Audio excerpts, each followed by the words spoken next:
राज्यातील 12 जिल्हा परिषद आणि त्यांच्या अखत्यारीत असणाऱ्या 125 पंचायत समितींचा निकाल आज जाहीर झाला. या निकालात जास्तीत जास्त जागा महायुतीच्या निवडून आल्या असून जिल्हा परिषदेत महायुतीची सत्ता आल्याचे चित्र पाहायला मिळत आहे. राज्यात भाजप सर्वात मोठा पक्ष ठरलाय.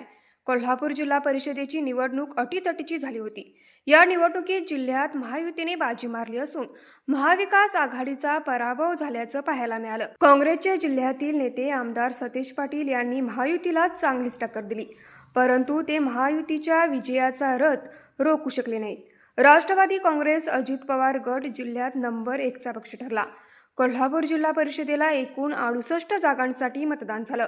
यापैकी भाजप 12 जागी, शिवसेना शिंदे गट 9 जागी, राष्ट्रवादी अजित पवार गट 20 जागी, काँग्रेस 15 जागी, शिवसेना ठाकरे गट 1 जागी, जनसुराज्य 6 जागी, स्वाभिमानी शेतकरी संघटना 1 जागेवर, तर शाहू आघाडी राजेंद्र पाटील यड्रावकर गट 4 जागी विजयी झाले. आता पक्षीय बलाबल पाहता महायुती कोल्हापूर जिल्हा परिषदेवर सत्ता स्थापन करणार हे स्पष्ट झाले. न्यूज मराठी 24 कोल्हापूर.